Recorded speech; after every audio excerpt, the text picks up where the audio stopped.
On this week's episode of An Echo of Glory, we look back at the draw at Leicester, we hand out another debut on this pod, and we look ahead to the game against Everton on Saturday.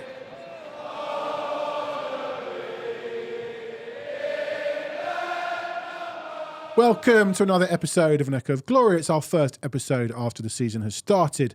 Joining me today, Jake Robson. Hello. Hello. Hello. And a debut, an Echo of Glory debut for Harry Scarfe. Welcome to the show. Thank you very much for having me. Looking forward to getting into it.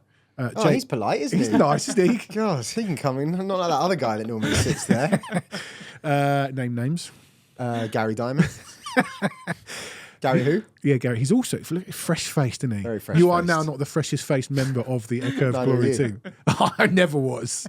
You got freshly shaved this morning. Yeah, you didn't cut yourself this morning? I did not. You're right. I did shave this morning, though. I forgot about that part. But yeah, you're not. Who is the? I mean, other than Harry, who's the youngest member of our team? Jake. Other Jake? Is he younger than you? I think so. Wow. What are you saying? What are you saying about Jake? Tough paper round. Jeez. I think Jamie B. Jamie B. Oh, Coyes, Jamie B. Coyes. must be younger than me. Yeah. Jake Stearns is young and fresh-faced too. But you know, like Ange, we're calling up on the youth team, solid youth team here at An Echo Calling of up the Glory. kids. Yeah. Yeah. All right, Harry. I'm going to let This you. is our first one back, or my first one back. Oh, yeah, Thanks you've been for welcoming me Oh, back. yeah, how was your very holiday? Nice. Yeah, it was great. No Marbs this time. No Marbs. Where you been? Motherland. Motherland. Which is? Greece. Yes, very nice. Yeah. The last time I was here, I was actually sat there. And did a very good job. Yeah, but I think Gary did a very good job. You actually. both did. I mean, I'm not surprised by it. Are you scared? For my position. I'm not Ange, mate. I'm not scared for my position. I don't think he's scared with Mile Jedinak underneath him in that same kind of hierarchy. Okay, yeah. That's true. Harry, obviously you do your own pod. We're gonna allow you to promote it. You've got 3.5 seconds to promote your pod. No, go on. Talk to us about your Spurs. When did you first start going to Spurs? Well, yeah, as I was talking to you before, it's been a lot longer than I thought. So, it's kind of started going 2016, 17, the old White Hart Lane. The earliest memories really, to be honest with you, are kind of that Wembley time where we stayed longer than we meant to, new stadium being built. I remember that was quite a exciting time. We're doing well under Pochettino. We're not quite in a good position now, I would say, but... So your lowest finish is 8th. Imagine being a Spurs fan and your lowest finish is 8th, which I think it's why people like clash on social media. You never know how old someone is. Someone like me who's sat through the doldrums-ish in the 90s and 2000s when we've got double-digit finishes. It's not great now, but God, it's better than it was. But you could look at the other way. I didn't see a trophy. You haven't? No. Yeah. Yeah, I've seen some trophies. All right, come on, your pod. Yeah, so I have a YouTube channel, Scarfe Spurs Talk. It has a weekly podcast on it every Monday, 7:45 p.m. For example, 26th of August. I'm joined by Liam That's enough Queen, for now, Jake. crackers from Last Word on Spurs. Got Billy T on. So it's just nice to get some of the biggest people on X and that offer to come on. It's been really, really good. Had fantastic people. I have to get you both on as well. Yeah, at some absolutely. point. Jake's fee is very large. you might not be able to afford Jake. Gary would come on for nothing. Billy T is one of my favourite people great on Twitter. So such a nice person. Is he? So nice. Honestly, I don't know that many people nice. It's so, and if someone drops out, can always come to him. It's always a yes. I might have to loan him. I'd love to get him on. He's hilarious on Twitter. Billy T, if you're listening, I don't think he I might does. reject that. We've got till the end of August to try and get a deal done. It's expensive. Okay, all right. Enough of that.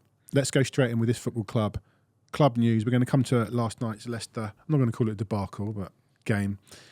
We'll start with some positive news. The under-21s are back. They won 2-1 at Chelsea despite being 1-0 down. Tyrese Hall scoring twice. They've lost a lot of talent to the first team. I think they've got a few injuries. That's a great result, winning 2-1 at Chelsea. The 18s, in a bizarre game, won 6-4 at home to Palace. I think Spurs might have been 6-1 up at one point. They certainly had a player sent off, and then Palace rallied, certainly from 6-2 at one point. Also, that under-21s, considering some of the players Chelsea aren't picking in the first That's mad, isn't it? 24 squad or whatever it is, 18. How many is it? Well, they've got 54. No, but in a match day squad. 20. Right. Yes, there's a few left over. I know. Isn't there? Wild what's going on there. And they're just going to sound João Felix just because of what they need. Other bits of news: Ollie Skip has gone to Leicester. I mean, I know he's one of our own, and I know people have said, "Oh, it's sad to see him go. It just wasn't good enough." Let's be real. Yeah. It's not. It's sad to see someone go when you have to sell him for PSR, like other clubs have had to coming through the system. Youth team player, plays some Premier League games, Losing absolutely no leaves, sleep it happens. over that. Nah. If we want to get to that next level as well, it's got to be harsh. Got to get them out the door. Yeah, Arsenal have done that, so it's a case of that. Sorry, but off you go. We need to get to that next Yeah, level. our sales have been pretty good. Someone posted a team sheet from I think 2 years ago, or maybe even a year and a half ago, and there was like 2 players left from that squad. So they're doing it.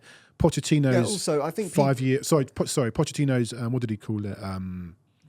Rebuild is now kind of happened 5 years later. Yeah. I think also people say sad to see him go, but then people complain if you let young players leave for free. They complain if you let young players leave for a big fee, because then they think, well, why isn't he staying if he's that good? Yeah. So actually, this is probably the best outcome. You nurture them for a few years. What was it? 10 million? 20 million for Ollie 20, Skip. yeah. You take him playing the handful of games that he's played. He didn't disgrace himself when he played for us. No. That's what it's all about. Yeah. Other bits and pieces. I saw yesterday that Alejio Veliz broke his nose 2 minutes into his Espanyol debut. He seems to get injured a lot for someone who doesn't play that much football. And the women have signed Australia international Claire Hunt, who I've seen a lot play for Australia, good player. And their season starts in a month, so still some work to be done there. Okay. Leicester City 1, Tottenham Hotspur 1. Starting 11, Vicario in goal, Porro, as we thought it would be. Porro, Romero, Van der Ven and Udogie. Bentancur and Sarr, we weren't sure. I know Gary wanted Archie Gray to start, but what does he know? Johnson, Maddison, Son and Solanke. I think the only other question mark would have been Johnson or Kulusevski. Thoughts on the lineup? Yeah, I think it's what we expected, as you said there, in particular that back line. Midfield, there's a few questions, but realistically, I don't think we're going to see both Bergevall and Gray from the start. It was a case of, was it one or the other? If you think about it, I think Bentancur as a 6 made sense. Sarr as that box-to-box midfielder. Maddison had to start. I know form, maybe pre-season, and coming back from injury last season, that second half of the season wasn't great for him, but we know he's got the potential to unlock a defence at his best. So for that reason, there's no doubt he started. But Johnson over Kulusevski, I was surprised based on Kulusevski's pre-season, most recently a brace against Bayern. So that's probably the surprise, the only one. Some people who really wanted Kulu to start said he should have released a Raheem Sterling-style statement that he wasn't in the team. Any surprises for you? I mean, then people don't understand that situation, but okay. But come on, I know we don't really care about Chelsea, but... Yeah, but Sterling wasn't in the squad. It's not even the same. They've got 55 players. Someone's missing out. Exactly. Everyone's missing out. Yeah. Huge Yeah. players. Stupid football club. Ridiculous. Go on. I think it's telling that Johnson started, actually, because I think that proves to us what Ange thinks Of Kulu. well, and of Johnson as well, because he brought Werner on later, but I think he sees Johnson as his first choice there, and I think Johnson made that position his own, more or less, from about halfway through last season. I'm not a fan. Yeah, why? Oh, but look at his goals and assists. But what do you want from him? He did it. In his first season, how many? You're the numbers, man. How many goals and how many assists did he get? I think 15 in total. Was it 10 assists, 5 goals? 10 assists, and he didn't really start playing. But in you the know my side problem with since assists, about and I know we've November. had this discussion. Like his assists were actually pretty good. Usually, like the same assist where he's rolling it across the box. He's obviously got something. But yesterday, he made two really good tackles when Leicester were on the transition, which was great. I was like, oh, he's got something about him. Then he runs forward and he stops. Like I just feel he's just a little bit scared. I think what he is not the finished article, and I think you fans want to see the finished article from someone that isn't quite the finished article. I think there's definitely a good player in there that I think we are seeing more and more of as he plays more and more I games. thought he was terrible last night. But who was good? Yeah. Well, we'll come to that in a minute. I know we're done. He wasn't. Yeah. Okay. Johnson or Cooley? Like, I know hindsight, but were you happy to see Johnson start? I like Johnson, to Okay. be honest with you. I think that I know, obviously, you mentioned there, and I get people's frustration. He isn't consistency for me. It's, he does well, but in the next game, we don't see him much. That's the thing. Just as he starts to build momentum, you could refer to Richarlison like that. Maybe he is slightly different with more injuries. But Kulusevski, as I said, really impressed in pre-season. I think he's in for a good season, probably more centrally. If we got a scenario where both Solanke and Richarlison were injured or Maddison needs competition, I think that we should offload Lo Celso. and Kulusevski should be God, Maddison's I forget about him. God, yeah. In fact, we've got another one. You both look a bit like yourselves. If you merge yours together, you're getting Everyone says you're that. getting Gio Lo Celso. I have to do a face mash. Get Jesse to His looks and my inner steel. your South my American engine. grit. Your South American grit. But look, we absolutely dominated the first half, and we said on this pod last week, a bit like the Luton game, which we didn't put Luton away. Okay, we ended up winning that 1-0 last season, where we dominated that first 20 minutes, and Porro missed a couple, Maddison missed it. We missed loads of chances. Yesterday felt the same, but Leicester were not interested. They were literally going long, and Vardy couldn't move, wouldn't move. They were putting us under no pressure. 29 minutes, we get a goal.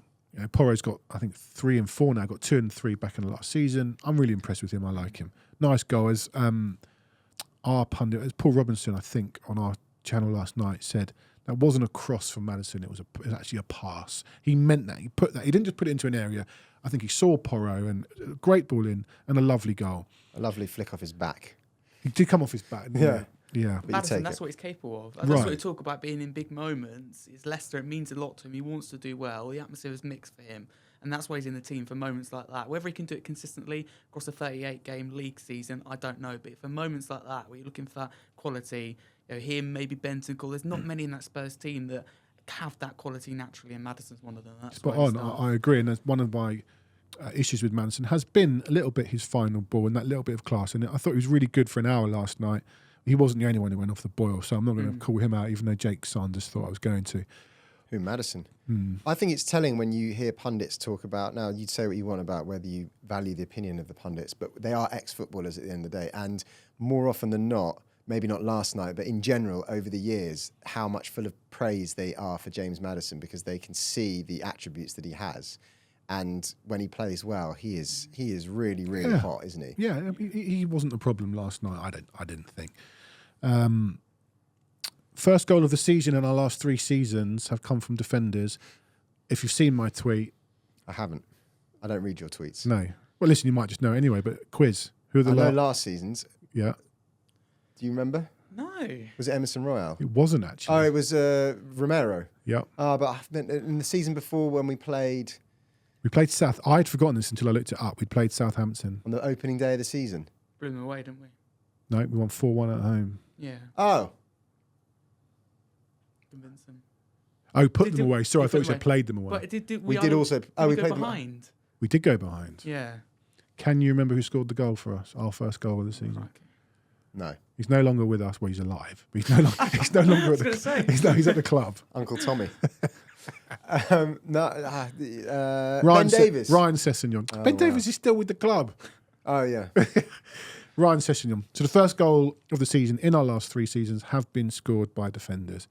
I've got down here, let's talk about Brennan. I've talked about him. He's not good enough. Next. So we dominated. I've got one more thing to say about Brennan Johnson. Yeah. And this probably doesn't necessarily help his case massively. Firstly, he has to be the best player in that position in our squad at the moment. Is that fair? I think it's a damning indictment of what we've got at the right wing. The other thing is, do you not agree? Do you think that's it? He's hit the ceiling? I think this is Brennan Johnson. And I don't think he's a bad player. I just think if you want to go to that next level, I don't think he's that player. But for a player that we just signed last season, how much more could you have expected out of him, given the fact that he wasn't in the squad really? I mean, when did he join? He came in midway through. He came right at the end of the window. Right at the end of the window. Yeah. I'm just looking here because I don't remember. His first start was in that Wolves game after the Chelsea game. Remember that one? And he scored in that game. So the only goal of the game as well, wasn't it? No, he lost. Actually, he might have started this. He might have started against Sheffield United, according to this. But then he got injured. No, he came on against Sheffield United. Did he? Yeah, he had that 2-1 win, the late winner. No, he had a goal disallowed. I think he came off the bench. I don't know. Anyway, the point is, he didn't get a proper run in the side until November. So he's played 2/3 of a season, and he's come away with 15 goal involvements. Yeah, it's good. It's not bad. Yeah. And people will chuck numbers at me, but I have an issue. I do genuinely. The eye test. Is this the eye test? Yeah, I have an issue with assists. Sorry, everybody. I'm going to keep banging this drum. But his assists were actual assists, a lot of them. I just don't think he's dynamic enough. I don't think our wingers... Son's obviously class, and he didn't have a great game last night. think in an Ange team where wingers are so key, I'm not sure ours are electric or dynamic enough. I don't think he doesn't take on his man as much as he should. I think he's a little bit afraid. Harry Brooks guy on Twitter saying, "Oh, they need to work." England cricketer, who Sky called Harry Roots last night on Sky. Another one off the Root production line. I don't think you can teach courage, and I don't think he has enough courage on the ball. That's my concern. What I don't understand is that people keep saying that Ange's wingers are meant to get to the byline and pull. Is that correct? No, that never happens. Right. So then, what? So do you want? Are they supposed to cut inside? Don't know. So as in, we don't know whether Johnson's doing what Ange wants him to do or not. No. That's all I'm saying. Is that you're asking for something that it might not be what Ange is asking. I don't think it's a byline thing. It's a get away from your man and get across in a little something to get a yard and get across it. Confidence. I think it is confident. On a man. I look at it, and especially when we play the top six, he doesn't often take on his man. We see it happen against. We talked about teams like Luton, Wolves. It's just confidence. Because I think there's a player there. I completely agree with you. He just needs to be more confident, take on his man. So call it confident. Call it what you want, Harry. Confidence, courage. I don't think you can. You can teach confidence. I think you definitely can. You can. Managers. It's up to the manager to get that out of a player. Yeah. All right. And Ange actually, at one of the press conferences I went to last season, he did say, he basically alluded to the fact that Johnson, he, in as many words, says he can be whatever. It's up to him now to. He's come here, he made the big move, he wanted the move and he's got his big move. Now it's up to him to kind of take that. As I always say, I hope to be proved wrong. And then we dominated. Solanke had a header that was possibly at 0-0, which actually would have been offside. We faffed about, got into good positions. Johnson had that volley, which he didn't quite cut across. And Son, again, on our channel, they were saying that Son should have... Yeah, well, he didn't get enough swaz on it. They're saying that Johnson... He hit it too well, is that what you're saying? Well. Yeah. Maybe Son should have popped up, but I think it was almost ran along the goal line. No, Jersey Spur on Twitter said to me, we crowd the area a lot. We're getting into good positions. There's a lot of bodies. Solanke was probably at Bournemouth the only one in the box when he was playing for Bournemouth last season. Had a couple of moments. You said to me off air, a problem we've had all last season. We don't shoot enough. No, we don't. Get into good positions. We don't shoot enough. And let's be honest, did we all know what was going to happen? I mean, we've all probably got evidential proof in our WhatsApps and our Twitters going, we know what's coming because we've seen this rodeo. It's not our first rodeo, lads. The moment Vardy was announced in that team sheet, you knew he was going to score at some point. Yeah.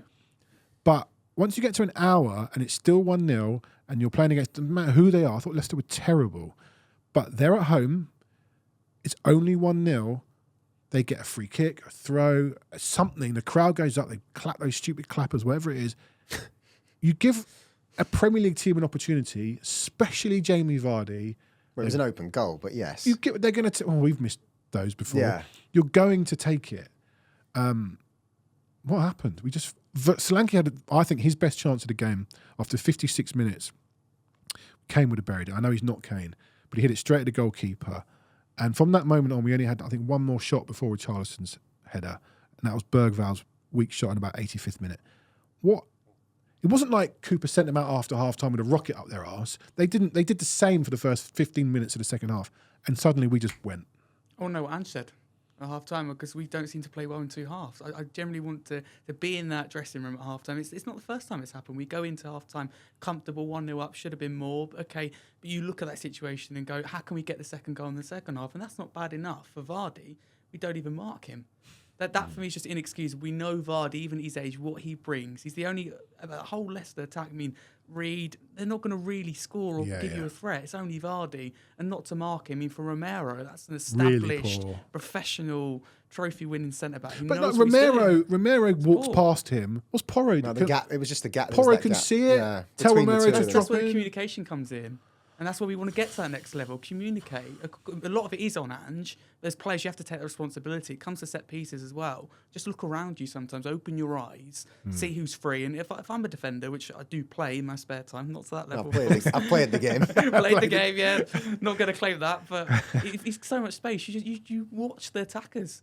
He's got several. It was really, really poor. And I'm, like you mentioned, what Ange said at half time. And I'm more than happy to stick this on Ange. I actually don't think yesterday's result / performance was on Ange. I actually thought we played well. They went out with plan A, of course, because that's what we have. The players for me last night need to take responsibility. Son dropping a 0, and for me, we've said it before, you can tell when Son's dropping a 0, and after 5 minutes, you plonked a cross over the crossbar, and you knew it was going to be one of those days. The leaders on that pitch, Son, Maddison, Romero, they're the 3 captains. I don't know. I feel like we still need a proper leader out there, but I'm not going to criticise Ange for once. I don't think that was on him. I know what you're saying. What's he said at half-time? We don't play well for 2 halves. I don't know if that many teams do play well for... Well, look, you're right. We certainly don't. I think the players last night need to take responsibility for that performance against a Leicester team that I suspect won't take points of anyone else in the top 6 at home because they were really, really poor. That's a big call.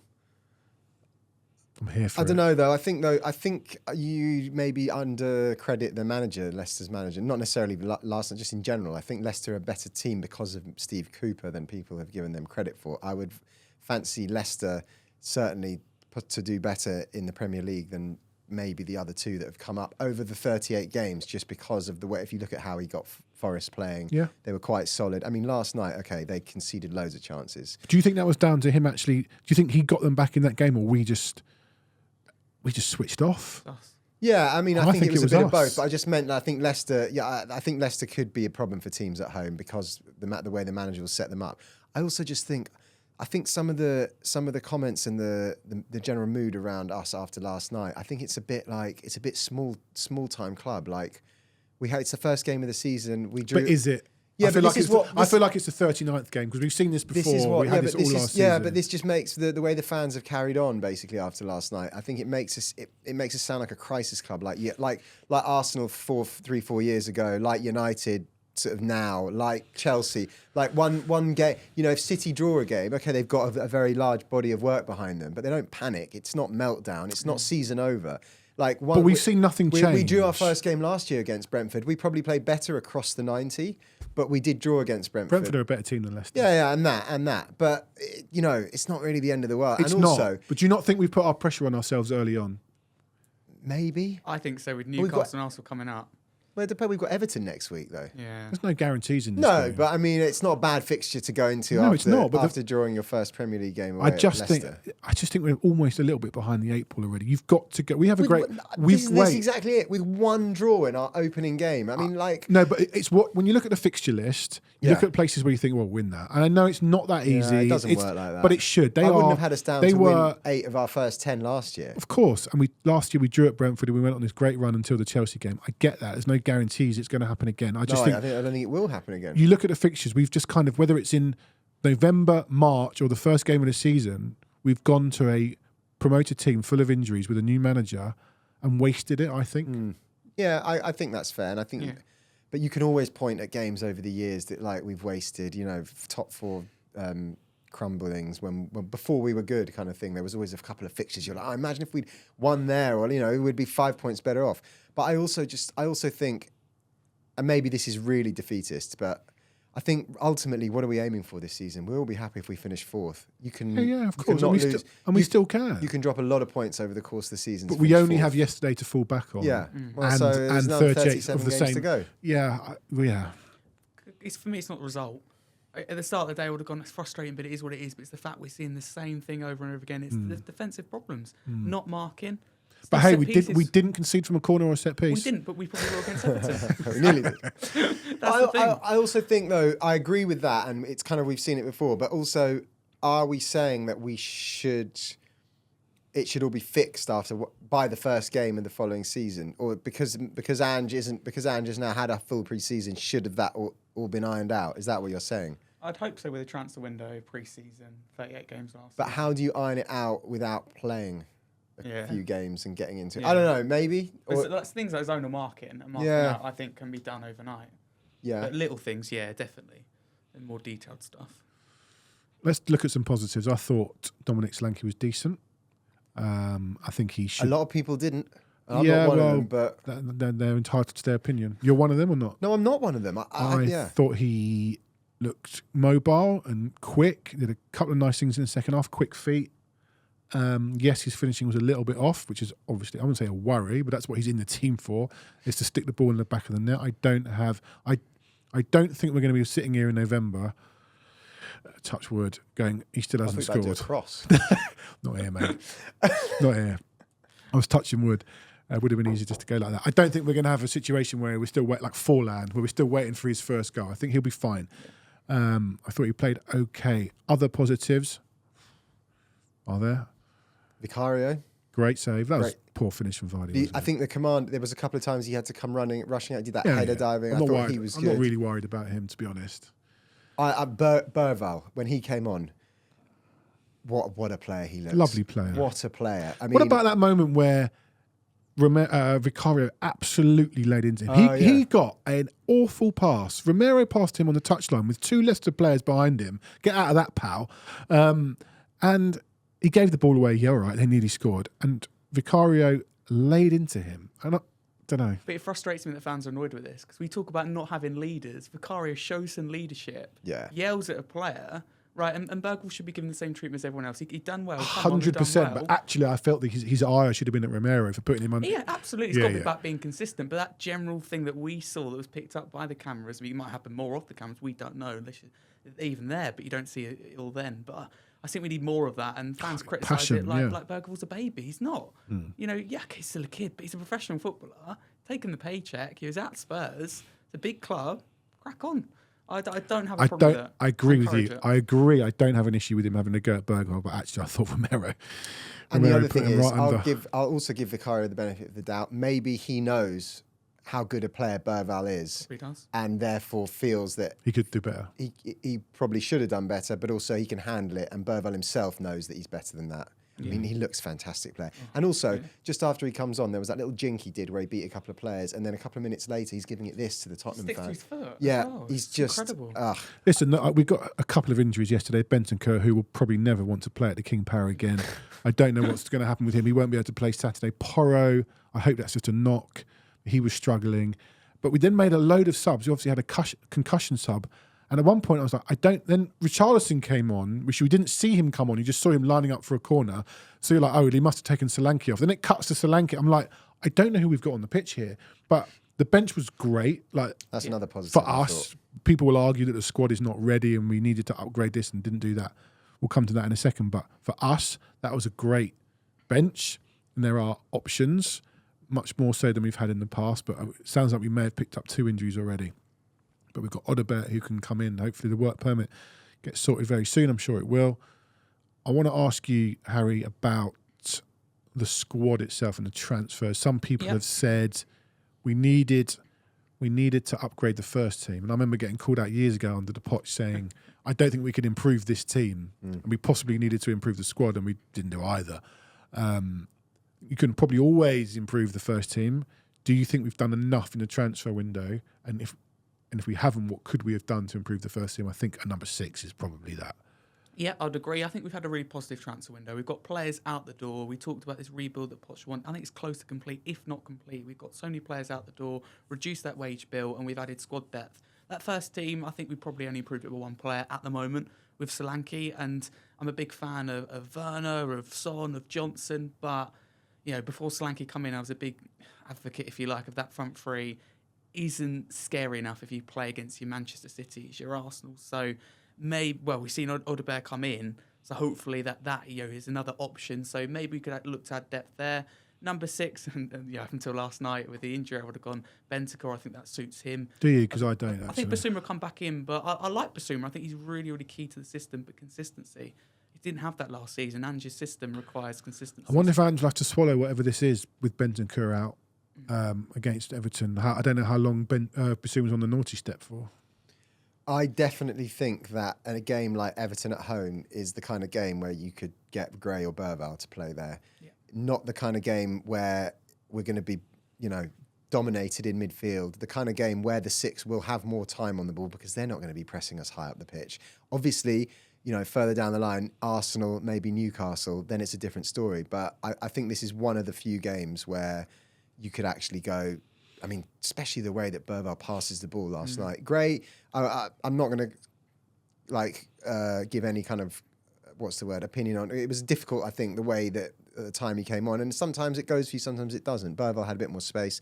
I think either of them against Everton at I home. think it's more likely to be Gray. Yeah, so do I. But I think my it's a point fantastic is, player. I just think. Well, that was what I was wondering. Where do we see Burwell long term? Is he a sort of interchangeable with Sarr? Is it that kind of position? Is he a sort of Maddison replacement? Not replacement, but substitute. Clearly not. Otherwise, he'd have taken Maddison off. He did take Maddison, But he didn't bring on. But he brought on Kulusevski as the 10. right. So That was weird. Werner at right wing. Bergvall for you? Yeah, I see him as more of a 10 in terms we see the drop of the shoulder, sticks to his foot, but I wouldn't put it, past him to play that position. I think that anywhere in midfield just is a confident player. I mean, we're talking a lot about it today, but he's a big part, taking on that man against a team that plays a low block. Leicester did. You have that confidence to take on a player. You get that second goal yesterday. That's the difference. But the frustrating thing is we're sitting here and we've got three problems that we all had last season, right, where we've got injuries, and we can't get that low block, and then we can't mark. So there's three problems. It was a huge theme of last apart season. from that, we're really good. Apart from that, great start to the season. 10 out of 10. I want to talk about Wilson Odobert. You were going to line up an expert, a Burnley expert for us. What we got him or? We do not have him. All right. He let me down. Let you down. No, that's not fair. You don't need to name him. He's not going to listen. Well, we were originally going to do the show last night, weren't we? But for I need to make an apology for that. If you're expecting Unforeseen. our live show on Monday night, sorry about that. So I had many Burnley Guess Odobert expert irons in the fire, but with us not recording last night. What a great transfer fire's been that was, by extinguished. the way. Some Twitter account that I have to admit I'd never heard of tweeted it about, let's say, 11:15, whatever it was, and then 15 minutes later it was done. I mean, you wouldn't understand. You're like, I don't know, born in whatever. You wouldn't understand that transfers used to happen and no one knew about it. But for your social media age, that's bizarre, wasn't it? Yeah, it was bizarre, but I like it, to be honest with you, where you don't know about it and you kind of wake up, you do a few bits and you find out that signed someone. we signed someone. I think that's a lot better. And I think like someone like Fabrizio Romano does his job really, really well. And obviously gained a lot of respect, I think rightly so. But I miss that feeling when you and I haven't experienced it a lot, as you say, but it's nice when you don't know. And you, like deadline day, I love that. Tottenham are in talks and it's done. I like that. So I think it's a good sign-in. I mean, you have to be really, really negative to find a negative about this. So Well, the negatives people have... Let's hear him. Well, I don't think a lot of people, me included, I watch a lot of football. Unfortunately, it's my job, but I'd seen him a bit. Unfortunately. No, fortunately. Oh, right. Last night, unfortunately. Yeah. I've seen a fair bit of him. He stood out in a poor Burnley side last season. He's a good player. But people's problem has been, we've signed a player from a relegated team.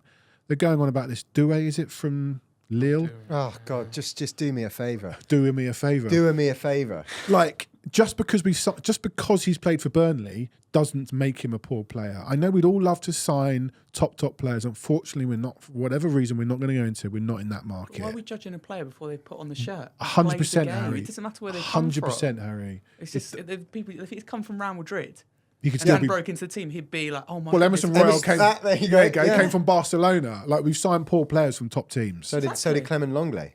Yeah. Right. We've signed Exactly. poor players from top teams. For me, the eye test is You always know the eye what the test. chat was then? We've signed Longley for Barcelona. He doesn't even play for Barcelona. Can't even get in the team. Can't even get in the reject. team. I Yeah, remember that. Barcelona reject. He wasn't great. Let's give the...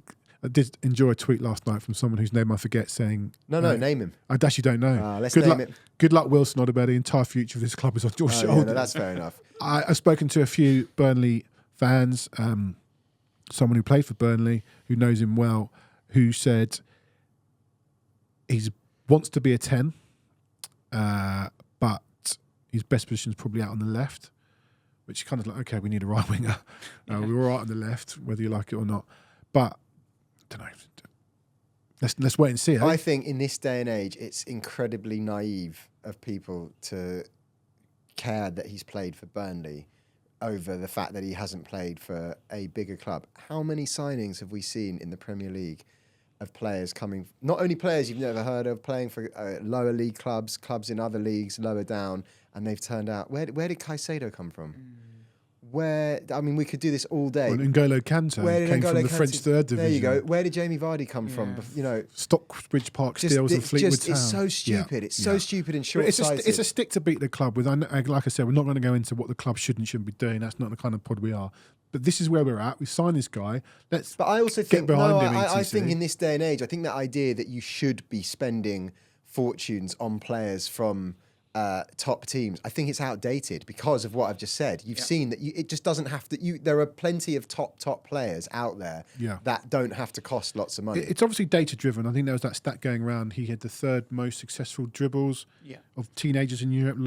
Yamal was first, and the guy that Brighton has just signed, again, his name escapes me, was second. Brighton doing Brighton things. There's obviously a player there. I don't see Brighton complaining about signing somebody like that. Right. Okay, yes, we're not Brighton, I get that. But the other thing is, Ange, in his pre-match interview just before the game, they asked him about Odobert, and his words were more or less, Odobert will be a great player. So obviously someone that he, it's not just a club signing. He's obviously said, I'll take him. Thanks very much. So what we agree we need is 6. I don't think we're going to get one. No. I think we could probably do with cover at left back.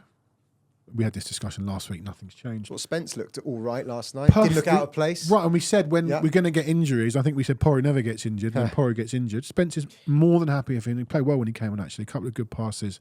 I really like Porro. He's definitely got something about him, Spence, as well. It's the first time I've seen him play in a Premier League game, and just class on the ball. Yeah. Fine. I think he'd be fine, especially in that system. Yeah. Okay. We've done it. We've done it. We've dissected Leicester. We've got through the first game. We've got another game coming up. We're not going to have Burnley guests on to talk about. Odobert, we'll see when he gets in the team. There'll be plenty of chances for him. Should we talk about Everton? Yes. Obviously, a big game in my house, as I say all the time. It's the Blaine Derby. It's the Blaine Derby. My wife is an Everton fan. Oh, okay. Yeah. So a draw would probably be the right result, but we can't have a draw. No, I don't want that. Should we talk to... So last time we played Everton, we had Leon Osman on. We don't have Leon this time. But should we talk to an Everton fan? Let's do it. All right, let's do it.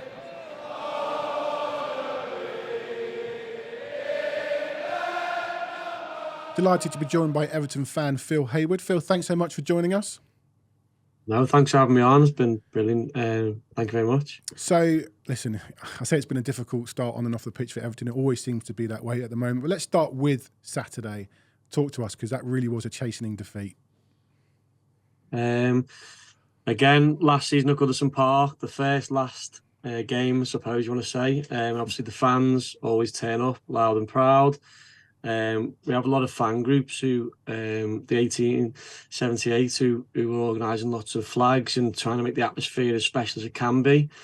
And again, we're fantastic. The fans, as I said, get to the game, start really well. Don't know what Brighton are going to offer really, because obviously De Zerbi leaving. Obviously a young manager, 31. We didn't realise what they're gonna show, but obviously a lot of same players who were there last year, and obviously they'd added a couple of good players. And we started the game really, really well. It's Everton in a nutshell. I think we have to score the first goal as Everton, so we've got someone to hang on to, really. I think if you look at our stats, if we go 1-0 down, you know you're either going to draw the game or you're going to lose the game, which is fair to say. But we started the game first 25 minutes really well, but just don't look like we're going to score. We huff and puff. Brighton, in all fairness to them, play fantastic stuff, as in, like, don't change how their approach.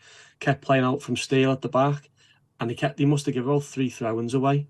And obviously the ground then were obviously up for that. But Brighton, again, they just relaxed. They know exactly what to do and they know where to be. But we huff and puff and don't look like scoring, and then we go 1-0 down, and then you just hear the groans. The fans just know. It is a groany old stadium, isn't it? Oh, it is. Honestly, like, if we play at the back, obviously Saturday, Tarkowski and Keane, and then we give it into Garner Gay, and then it might go out to Ashley Young. The fans hate that. They just want route one, get it up, direct, and a bit of excitement in the box. But if we're not 1-0 up after 15 minutes, it's not a very good place to be, Goodison Park.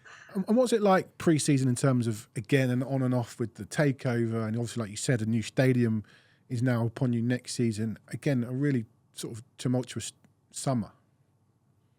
Yeah, obviously with regarding to last season, with all the point deductions and obviously the doom and gloom of avoiding relegation again a little bit sooner than earlier than we expected, rather than the last game of the season. It was a bit more refreshing. We could buy players again. We got some early business. We got Lindstrom in. We got O'Brien in from Lyon. We got Ndiaye from Marseille. Obviously, we got Jack Harrison back in. Really positive transfers for us going forward. And then the fixtures come out, the pre-season fixtures. We didn't start so well against Salford. Obviously, we had Neil Mopai up front, who the fans weren't happy with not a that. fan of, we're not a fan of him either after the old darts incident against Brentford. Yeah, I know. And then we had Coventry. I went down to Coventry, to be fair, for the friendly. I haven't been to the stadium, so I wanted to see what that was about. Again, got beat 3-0, and it could have been 6-7. And then we played Preston, and then the new players started to come onto show. Again, got a good 3-0 win there. The new players scoring there. O'Brien and Lindstrom, to Calvert-Lewin getting on the score sheet, which is pleasing for us because centre forward's been a nightmare for us in recent years. And then we play Roma as part of the takeover deal, which is why we got Roma, because obviously their owner, wanted to take part of Everton, and obviously a month ago all broke down. Here we go again.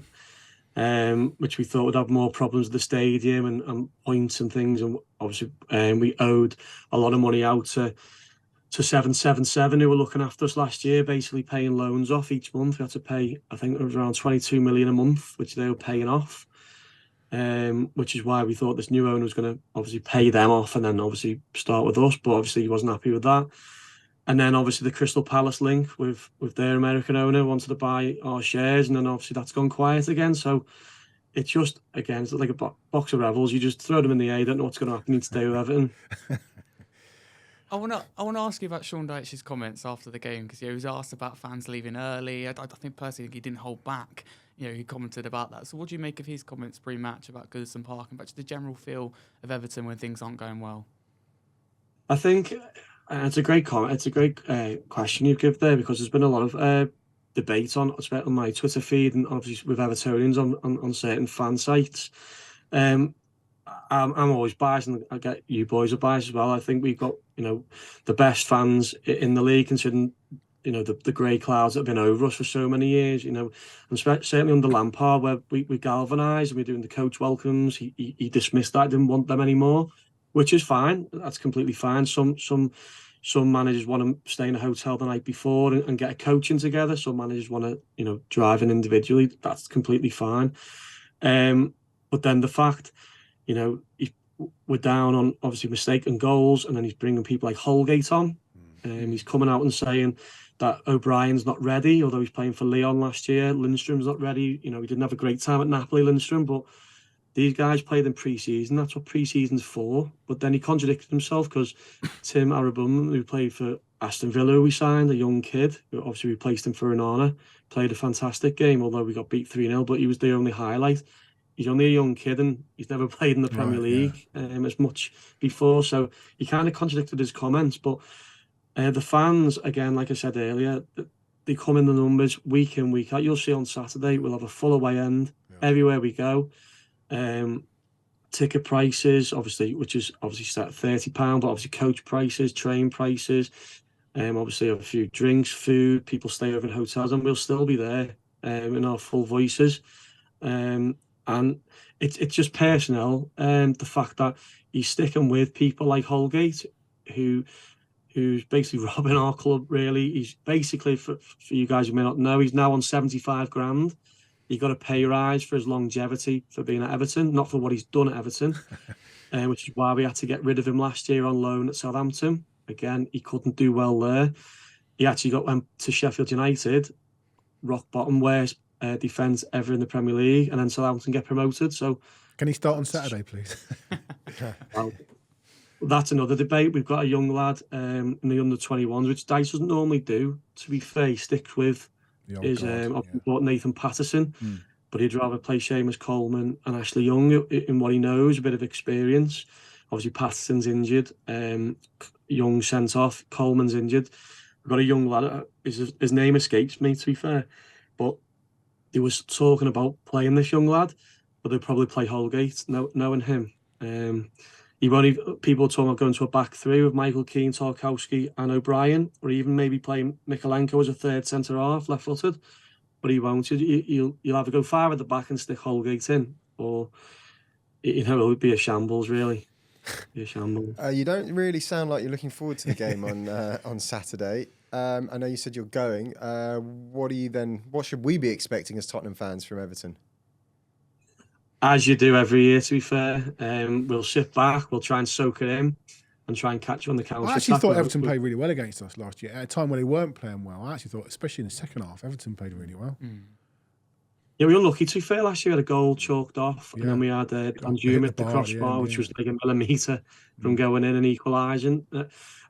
To be fair to Dice, I'm a Dice fan. To be fair, with all the it doesn't sound like it, but I am.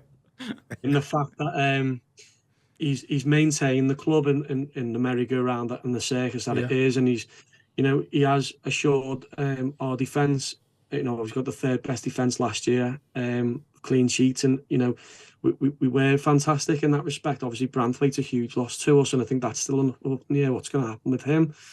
But it's just we're a Mikalenko injury away from a crisis in defence, full-back wise. Obviously, we are now, as we're talking about it now, but and we haven't got any more money to spend on full-backs, you don't think, or on anyone really. We have to get rid of people, which is why the Calvert-Lewin situation's up in the air as well. I think what's the space with him? They reckon he could be on his way, especially with Bournemouth selling. Obviously, Forest looking for a striker as well. But going back to your question, I do think Everton will be quite solid.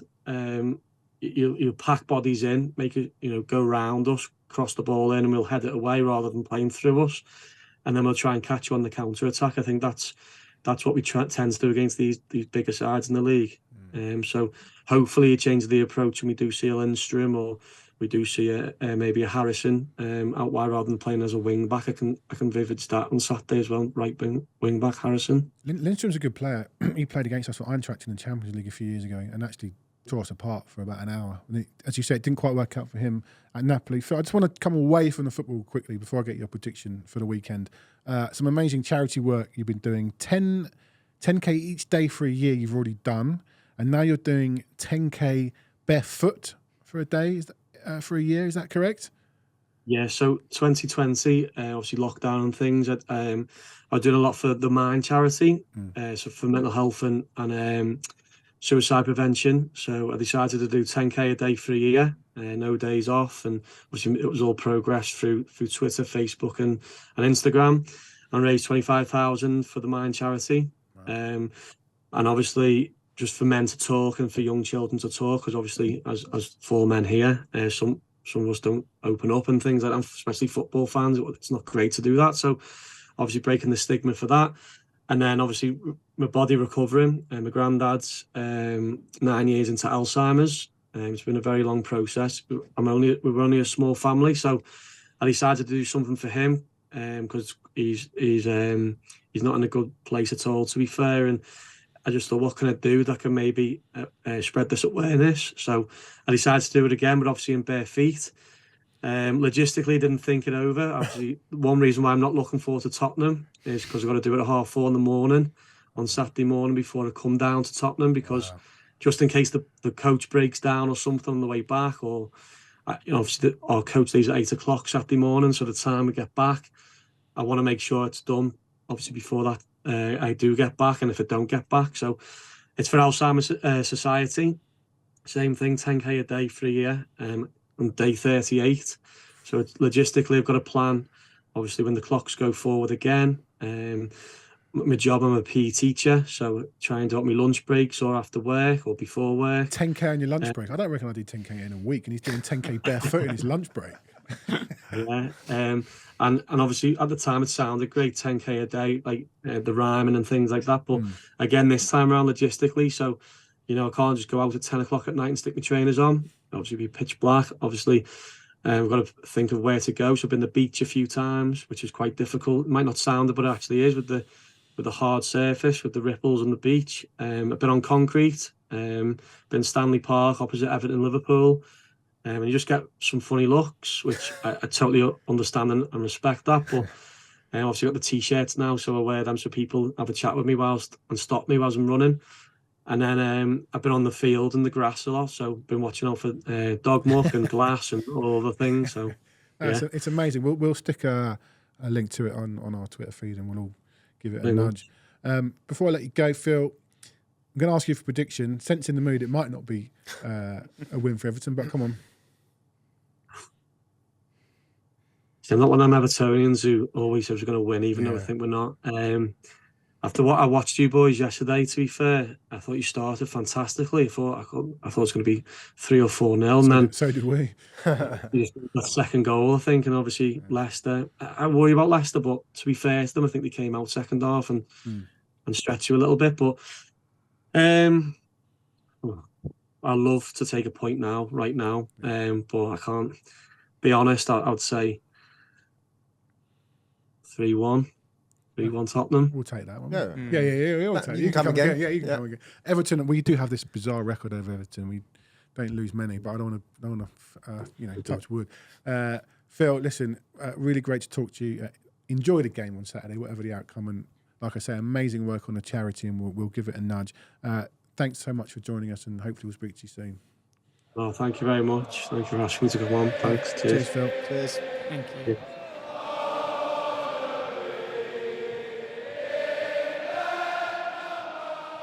He was pessimistic, wasn't Wow.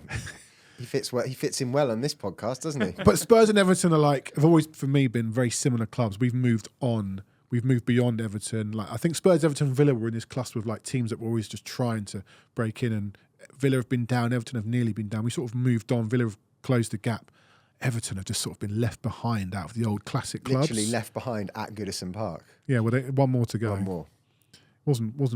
Wasn't positive, was he? No, he wasn't. No, I can understand, as you said, you talk about those clubs that have risen and the Everton recruited badly. The money been spent. There's too much of it in poor positions on poor players, overplaying the wages. So I think James Rodriguez, do you remember that? That was bizarre. That was crazy for 5 minutes for Ancelotti, and then but it's just crazy. Managerial appointments were wrong as well. Some of the managers they brought in and the time they done it. So yeah, I do feel for Everton fans because new stadium to look forward to, but it's still got financial problems and it just that start of the season, I thought they could kick on this season, but I know they went down for 10 men, but they're 2-0 down when they did. To lose 3-0 on the first day at home in a game I thought they'd get something from is not a good start. Beware the wounded animal? Yeah, definitely. Beware of a Dyche low block team, I think is probably the thing to remember. I just think their battles will be picked further down the line, probably, even though you don't want to be losing 3-0 at home on your first day, but Brighton are going to finish probably 5, 6, 7 places ahead of them in the table. Yeah. We'll finish even higher than that, I would imagine. But if we don't score early, we saw it against Sheffield United last year. I'm thinking of that kind of game. Yeah. If we don't score early, or if we only score one, this is the problem. Early doors. The longer they will be a threat from set pieces for sure. They will. We saw it in the away game against them. That was where it all started, wasn't it? But yeah. I don't think we will have as many. I think that seems to have been maybe ironed out a little bit on our end, but we'll see. But yeah, if we don't, as Gary always says, we need to blow teams away early. And this is a classic example because if you need a goal late on with 20 odd minutes to go against a Sean Dyche team, I think you're in real trouble. That's the way I look at it. Yeah, completely agree with that. I think that I hope you're right with the set pieces. Hope we got that figured out. But yeah, we know what to expect from a Dyche team. Very similar to a Steve Cooper Leicester team. It's can we get that second goal? We've got the chances. Need to shoot more. Again, it is about having that confidence. Release the pass earlier. And if you can't, don't panic. Keep doing what you're doing. But what it is like Leicester have a moment. The crowd, as you said, they get involved and we crumble. I don't know what hits them, and we just got to work that out because on paper we should blow this Everton team. I think it go all guns blazing. If we'd played Leicester at home last night, I think we'd have smashed them. There you go, and that's why I think the crowd will be more in our favour on Saturday as it was. Of course, because we're at home. Well, yeah. I also think that with Everton and their fans, I think you can often, when you hear from fans of opposing teams, get caught up in kind of their own misery. Yep. I spoke to somebody last week who said, it was a Leicester fan who said, we're of course we're going down, we can't score any goals, no one's fit. And who pops up? Well, Manish Bassin said it on the Well, he said it as well, yeah. Well, exactly. And of course, who pops up? The old stager. the old stager at the back post. So I think Everton will be probably better than we've just heard they will be. But it's just whether we can score a couple of goals. Make any changes to the starting 11? Let's Porro or Spence fine. That'll look after itself. Benton Kerr will be out. Yeah, so I think he has to be out officially because of his concussion subs. I don't think he can play. did you see the guy? He ain't playing. Yeah, I know he's not playing, is he? So what are you picking? I think Gray over Benton. I'd like to see Berger obviously touched on it earlier, but I think in terms of who can play that position better, I do look at Archie Gray and trusted him in pre-season to step in and do the job, and probably Kulusevski over Johnson. Yeah, So I'm thinking is I Everton's think that will higher, happen. and especially I think they're weak in full-back positions, as we heard there. So I think Johnson coming on at the end, same with Timo Werner, with the pace that they've got, I think that we could win the game from the bench. I think we've got to look at it like that. We can't get the second goal. What else can we do? Off the bench, bit of life, bit of energy. So there'd be the two changes I'd make. All right. Do we see Sarr maybe being played in the 6, or is that just out of the question? I think Gray will play there. I also think I have to disagree with you, Harry. I don't see Kulusevski starting for us I anymore. do. On the wing. No, I don't see it. I don't see do. it. I think he starts on Saturday. Not on the wing. I think the fact that he came on for Maddison in the 10, I just think Ange sees him as a 10 Okay, now. maybe. He has played better centrally, to be fair.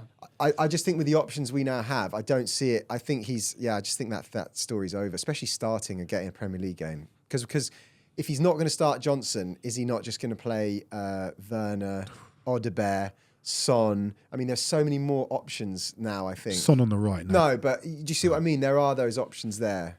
Not necessarily to play on the right. He could play Son on the left. Maybe Werner starts. I'd say it's a nice problem to have, but it doesn't sound like it. All right, we've got a brilliant record against Everton. I think they're the team we've taken the most points off in Premier League history. Let's get your predictions. Are they really?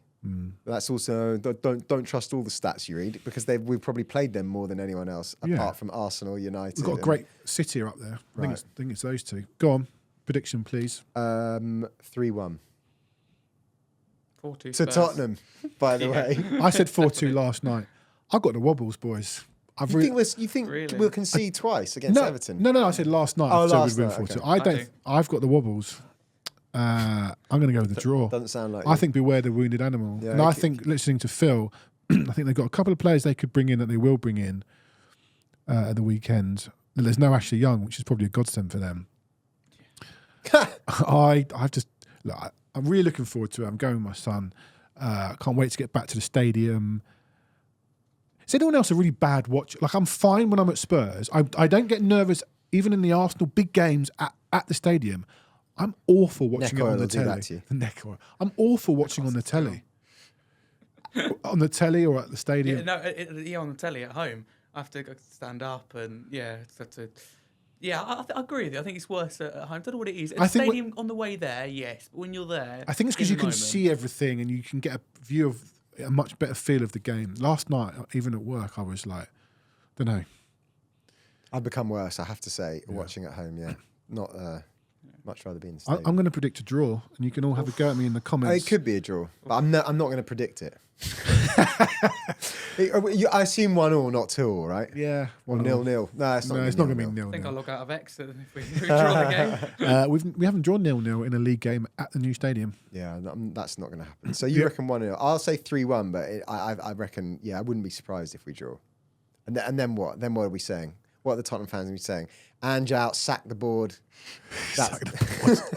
Well, we got Newcastle and Arsenal after that, which is why I just felt last night we said, we had to start with 6 points. Anyway, we didn't. It's out of our control. Gentlemen, Jake Robson, thank you for joining me. Thank you for having me back. Not just me, having you back. Yeah, the others were away. Harry, good debut, solid debut. What will they be saying in the papers tomorrow? Yeah. You're welcome anytime. Thank you. It's a pleasure. Good luck with your pod. Thank you. Not that, Is it competition? We're all friends here. Yeah, a little bit. All right. Harry, thank you for joining us. Jake, we will be back next week to talk Everton and preview Newcastle. We're going to get your mate Andy Sixsmith on. Could do. Yeah, we'll have a chat with him maybe. He doesn't know it, but... He doesn't know it, yeah. He was good. All right, gentlemen. It's a 1-1 draw at Leicester. Keep positive. We will speak to you after the Everton game. And up the Spurs.